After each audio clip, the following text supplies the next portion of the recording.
पापस करना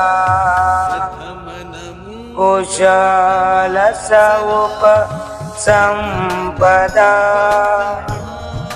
सचेत परियो दपना एक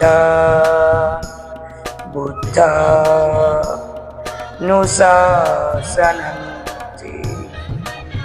ईश्वर शांति दूत महामानव तथागत भगवान गौतम बुद्ध बोधिसत्व परमपिता भारतीय घटनेचे शिल्पकार डॉक्टर बाबासाहेब आंबेडकर स्त्रियांचे जीवन उज्ज्वल करते महात्मा ज्योतिबा फुले या रत्नांना प्रथमतः अभिवादन करून आज आमचे महाउपासक दानशूर दीपकजी लव्हाडे साहेब आणि आमच्या लव्हाडे मॅडम संपूर्ण लव्हाडे परिवार जमलेले सर्व नातेवाईक आपणा सर्वांना आजच्या या वर्षवास कालखंडाच्या खूप खूप शुभेच्छा देतो, मंगल कामना देतो।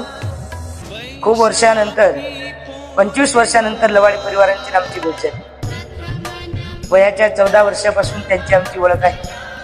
आज मात्र 25 वर्षानंतर परत लव्हाडे परिवारात माझं आगमन झालं, याचा मलाही आनंद होत आहे, त्यांनाही आनंद होत आहे। मी सर्व लव्हाडे परिवारांना खूप मंगल कामना करतो। आज खरं तर भगवान बुद्ध म्हणतात माता पुतू पठानं पुतदारस संगव अनाकुलाच कमंता एकांग मंगलमुत्तम। मी माझ्या आई वडिलांची सेवा करेन, मुलाबाळांचा सांभाळ करेन, हे माझ्या जीवनातलं उत्तम मंगल आहे। मी खरंच दीपक भाऊंना आमच्या ताईंना खूप खूप धन्यवाद देतो की त्यांनी आई वडिलांची खूप मोठी सेवा केली।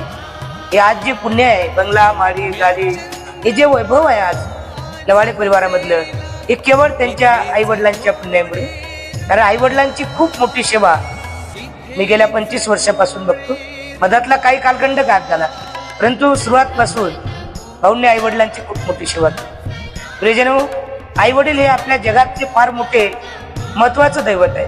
मी माझ्या प्रत्येक प्रवचनामध्ये उपासक उपासिकांना सांगतोय की या जगात आपले फक्त 4च दैवत आहेत। पहिलं दैवत म्हणजे आई आहे, दुसरं दैवत म्हणजे वडील आहेत, तिसरं दैवत म्हणजे बाबासाहेब आहेत आणि चौथं म्हणजे बुद्ध आहे। या 4 दैवताशिवाय 5वं दैवत या जगात आपल्यासाठी कुठलं नाही। आणि ज्या ज्या उपासक उपासिकांना आई वडिलांचा त्यांच्यावरती छाया आहे, ज्यांना आई वडिलांचा आशीर्वाद आहे, त्यांना आयुष्यात कधीच काही कमी पडत नाही। आणि म्हणून आई वडिलांची सेवा करणं म्हणजे भगवंताची बाबासाहेबांची सेवा करणं हे महत्वाचं। मी माझ्या प्रवचनात नेहमी लोकांना सांगतो की हजला जाऊ नका, बुद्ध गायला जाऊ नका, काशीला जाऊ नका, परंतु तुमच्या घरात असलेले आई वडील त्यांची मात्र सेवा करा। जिवंत पण नाही गोडी आणि मेल्यावर बंद तू। आमचे लोक आई वडील जिवंत असताना त्याची कुठलीच सेवा करत नाहीत, त्यांची कुठलीच इच्छा पूर्ण करत नाहीत, त्यांना कुठलंच सांगितलेल्या गोष्टी ऐकत नाहीत, त्यांच्या आज्ञेचं पालन करत नाहीत आणि मेल्यानंतर भला मोठा फोटो लावतात, भलं मोठं दान करतात आणि म्हणून जिवंत पण नाही गोडी आणि मेल्यावर बंद। आयुष्यामध्ये आई वडिलांची जिवंतपणे सेवा करा, याचं उदाहरण म्हणजे लव्हाडे परिवार आहे। त्यांनी खूप मोठी वडिलांची सेवा केली, आईची पण सेवा करतात, हे त्यांच्या जीवनातलं अतिशय उत्तम मंगल आहे। आणि भगवान बुद्धाने सांगितलेला आतापर्यंतचा धम्म आज उद्या आणि परवा आपल्या मानवासाठी, मानवी उपासकांसाठी अतिशय पुण्य आणि फलदायक आहेत। प्रियजनो, आज जे आपण आहोत की बाबासाहेबांच्या फार मोठ्या पुण्यामुळे आहोत। कदाचित बाबासाहेबांनी तुम्हाला आणि मला बौद्ध धम्म जर दिला नसतात तर कदाचित कुठल्या तरी गोट्यावर भाकर देव माय अशी परिस्थिती आपली असते। आणि म्हणून बाबासाहेबांचे अनंत अनंत उपकार तुमच्यावर आणि माझ्यावर आहे। आणि म्हणून आपण सकाळी उठल्यापासून रात्री झोपेपर्यंत आपण बाबासाहेबांचे ऋण जाणले पाहिजेत, बाबासाहेबांचे वचन जाणले पाहिजेत, बाबासाहेबांच्या विचाराने वागलं पाहिजे।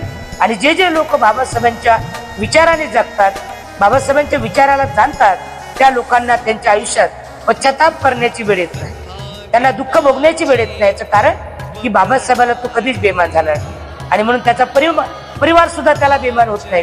कारण जसं करणं तसं भरणं। भगवान बुद्ध म्हणतात ले सो धम्म, जो घेईन त्याचा धम्म आहे। मग तो कुठल्या जातीचा, धर्माचा, पंथाचा, याच्यापेक्षा तो माणूस आहे आणि तो बुद्ध धम्माचं पालन करते, याला अतिशय महत्वाचं असतं।